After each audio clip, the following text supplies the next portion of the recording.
हाँ, so question दिया था आपको find the dimension of acceleration, ठीक है। तो जिन्होंने किया बहुत अच्छी बात है, जिन्होंने किया वो यहाँ पे देखो। सो क्लास स्टार्ट करते हैं एक्सेलरेशन। यहाँ पे 3 स्टेप लिखिए। सबसे पहले एक स्टेप में क्या लिखना होता है, फार्मूला लिखो, देन उसके बाद उसका एसआई यूनिट लिखो, देन उसका क्या लिखो, डायमेंशन लिखो। ये अपने 3 स्टेप होती है, ठीक है। इसकी अपनी हेल्प ले लेंगे थोड़े दिन तक, देन उसके बाद आपको ये याद करना पड़ेगा पूरा का पूरा, ठीक है। Find the dimension of acceleration. तो स्टार्ट करते हैं एक्सेलरेशन के डायमेंशन से। सबसे फर्स्ट स्टेप क्या लिखना है, उसका फार्मूला। और एक्सेलरेशन मतलब क्या होता है, rate of change of velocity. Rate मतलब डिवाइडेड बाय टाइम। रेट मतलब क्या होता है, डिवाइडेड बाय टाइम। अब देखो वेलोसिटी अपॉन टाइम, ये आ गया एक्सेलरेशन का फार्मूला, ठीक है। अब इसको बोलो फर्स्ट स्टेप। अब सेकंड स्टेप में क्या होता है, सेकंड स्टेप में क्या होता है भाई, देखो जरा, राइट इट्स एसआई यूनिट। क्या लिखना उसका, एसआई यूनिट। अब एसआई यूनिट ऑफ वेलोसिटी क्या होता है, मीटर पर सेकंड। लिखो भाई वैसे के वैसे, वेलोसिटी की जगह मीटर पर सेकंड लिख लिया। And time as it is. Sir अभी टाइम कहाँ, टाइम का यूनिट क्या लिखो, सेकंड। यहाँ पे लिख लो भाई सेकंड। हो गया। सेकंड इंटू सेकंड क्या हो जाएगा, सेकंड का स्क्वायर। तो मीटर अपॉन सेकंड स्क्वायर, ये क्या आ गया, SI unit of acceleration. Step number 2। Now step number 3 क्या लिखना उसका, डायमेंशन। क्या लिखना उसका, डायमेंशन। अब जब कभी भी डायमेंशन लिखोगे तो उसको स्क्वायर ब्रैकेट में लिखना। अब एक्सेलरेशन का पूछा है तो ए कर लो यहाँ पे, उसको स्क्वायर ब्रैकेट बना लो, is equal to as it is. हो गया। अब मीटर, ये क्या है, मीटर अपॉन सेकंड। अब देखो मीटर, अब मीटर का डायमेंशन क्या है, L1। क्या है, L1। तो लिखो भाई L1 अपॉन वैसे क्या वैसे, ठीक है। सेकंड स्क्वायर, सेकंड का क्या है, T1। सेकंड का क्या है, T1। लिख लो T1। बट उसके ऊपर देखो क्या है, स्क्वायर है, उसके ऊपर क्या है, स्क्वायर। अब इसका अपन स्क्वायर करेंगे तो क्या आ जाएगा यहाँ पे, L1 अपॉन T2। ऐसे नहीं बोलेंगे L1 अपॉन T स्क्वायर, नहीं बोलेंगे, क्या बोलेंगे, L1 अपॉन T2। अब ये जो है, ये जो T2 है वो डिनोमिनेटर में, उसको कहां लेके आऊं मैं, न्यूमरेटर में लेके आता हूं। तो देखो क्या आ जाएगा, L1 as it is, L1 as it is रहेगा। अब ये T2 देखो, T का पावर यहाँ पे +2 है। क्या है, T का पावर +2। जब वो ऊपर जाएगा न्यूमरेटर में तो उसका पावर क्या होगा, -2।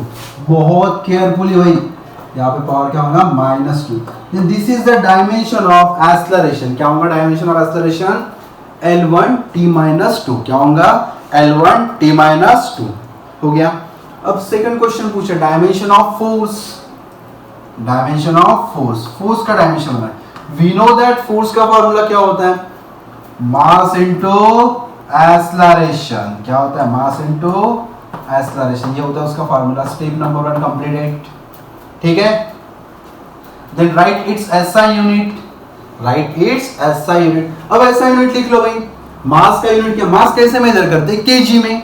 तो लिखो इसको केजी। एक्सेलरेशन का तुम ही देख लो, आप ही देख लो भाई, मीटर अपॉन सेकंड स्क्वायर। क्या आएगा, मीटर अपॉन सेकंड स्क्वायर। हो गया। Step 2 completed. Okay, now step 3। Now the dimension of KG. Dimension of KG क्या है, m1। तो लिखो m1 एज इट इज, लिख लिया, bracket completed. Metre, dimension of metre क्या है, L1, ठीक है, अपॉन सेकंड। सेकंड का डायमेंशन देखो T, और उसका पावर है 2। तो क्या आ जाएगा, T, तो मैं डायरेक्ट लिख रहा हूं T2। अब ये जो T2 है वो नीचे तो रखते नहीं, अपन कहां लेके जाएंगे, उसको ऊपर लेके जाएंगे। तो क्या आ जाएगा, M1 L1, T2 नीचे प्लस में, ऊपर जाएगा तो माइनस। तो क्या आएगा, T-2। This is the dimension of force. Dimension of force क्या होगा, M1 L1 T-2। बोलो, M1 L1 T-2। अब जब कभी भी डायमेंशन ऑफ फोर्स आए तो तुमने कैसे फाइंड करना है, ऐसे फाइंड करना है। और एक चीज याद ही कर लो, डायमेंशन ऑफ फोर्स आप लोग क्या कर लो, इसको याद ही कर लो। कभी भी डायमेंशन ऑफ फोर्स तुम्हें आना ही चाहिए। तो क्या रहेगा, M1 L1 T-2। क्या होगा dimension of force, M1 L1 T-2। अगर ये डायमेंशन ऑफ फोर्स आप लोग याद करते हो तो बहुत इजी हो जाएगा, ठीक है। अब मैं समझ रहा हूँ कि आप लोगों ने याद कर लिया डायमेंशन ऑफ फोर्स, तो मैं डायमेंशन ऑफ फोर्स यहाँ लिख लेता हूँ। डायमेंशन ऑफ फोर्स क्या था बोलो, m1 l1 t-2। Copy pen लेके बैठिए तभी आपको समझ जाएगा बहुत अच्छे से, और बहुत ही इजी चैप्टर है। ऐसे समझो कि इसके मार्क्स जो है फ्री के मार्क्स है, ठीक है। अब देखो next question, dimension of work done.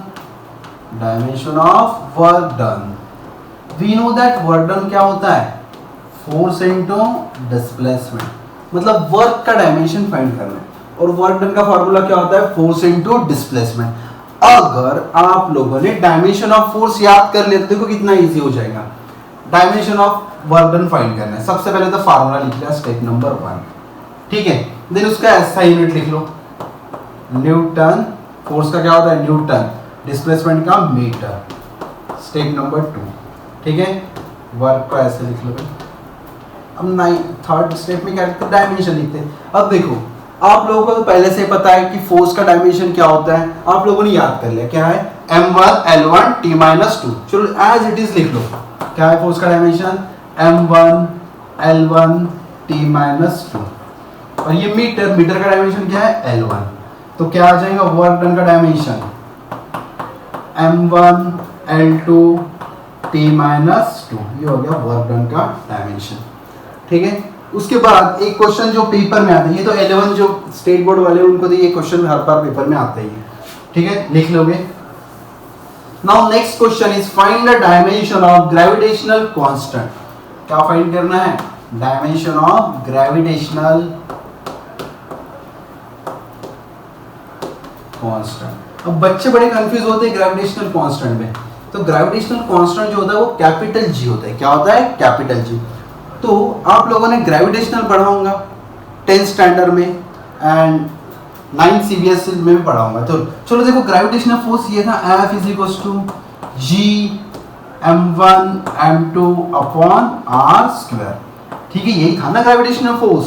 तो यहाँ पे जो g था वो क्या था, यूनिवर्सल ग्रेविटेशनल कांस्टेंट। m क्या था, मास, ये भी क्या था, mass, mass of first body, mass of second body.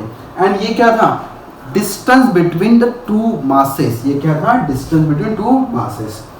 अब अपने को फाइंड क्या करना है, find the dimension of G, find the dimension of G मतलब ग्रेविटेशनल कांस्टेंट। और रूल क्या बोलता है, step number 1 write its formula. Sir formula ये है क्या, अरे ठीक है भाई, ये फार्मूला फोर्स का है। किसका फार्मूला है, force. Force equals to this. अपने को फोर्स का डायमेंशन फाइंड करना है कि नहीं, अपने को फोर्स का डायमेंशन याद ही है, m1 l1 t-2। फाइंड किसका डायमेंशन करना है, जी का डायमेंशन फाइंड करना है। तो सबसे पहले जी के लिए फार्मूला बनाओ। क्या बनाओ, जी के लिए फार्मूला। अभी जी के लिए फार्मूला बनाना है मतलब कैसे बनाना है, देखो बहुत इजी है। अब m1 एंड m2 जी को कैसे, मल्टीप्लीकेशन में, कैसे जी को मल्टीप्लीकेशन में, और r स्क्वायर कैसा है, डिवाइड में।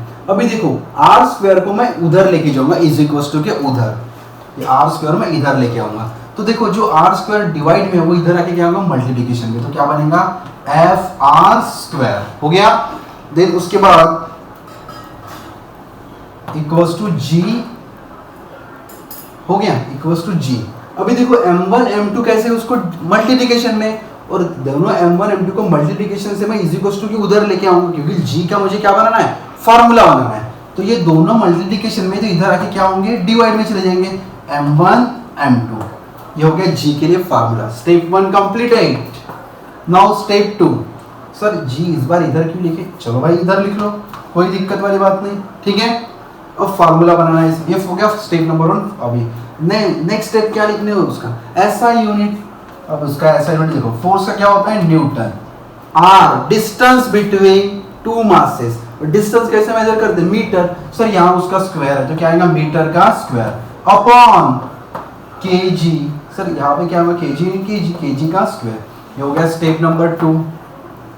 अब स्टेप नंबर 3 क्या बोलते हैं, step number 3 right it's dimension. आप लोगों ने तो भाई याद ही कर लिया है, फोर्स का डायमेंशन मतलब न्यूटन का डायमेंशन क्या होता है, m1 l1 t-2 कर लिया याद। मीटर का क्या होता है, l, और इसके ऊपर 2 है तो क्या आ जाएगा, l2 अपॉन केजी। केजी का क्या होता है, m, उसका देखो पावर 2 है तो क्या आ जाएगा m2 हो गया। देन m1 m2 के साथ कैंसिल हो जाएगा तो क्या बचेंगे यहाँ पे m1, मैं यहाँ लिख रहा हूँ, इधर लिखूंगा, ठीक है।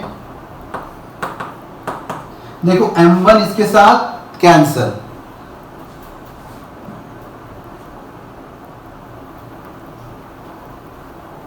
दो मिनट, हाँ, m1 इसके साथ क्या होगा कैंसिल, तो क्या बचेगा यहाँ पे L1 t-2 और यहाँ पे L2 upon m1। Sir m1 कैसे बचा, क्योंकि यहाँ देखो m1 m2 के साथ क्या होगा कैंसिल, तो यहाँ पे क्या बचेगा m1, ठीक है। अभी इस m1 को मैं नीचे नहीं रख सकता, ऊपर लेके जाओ तो क्या आ जाएगा, बोलो जरा,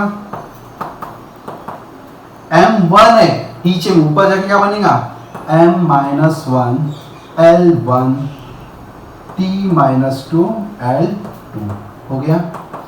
नाउ यहाँ पे देखो, यहाँ पे L1 है और यहाँ पे क्या है L2, देखो दोनों के बेस कैसे सेम है, बेस कैसे दोनों के सेम, L बेस है और पावर कैसा है, इसका पावर 1 इसका पावर 2, तो क्या हो जाएगा ये L3, क्या हो जाएगा L3, laws of indices m-1 L3 t-2, ये आ गया ऐसा ही, मतलब ये क्या आ गया डायमेंशन ऑफ ग्रेविटेशनल कांस्टेंट।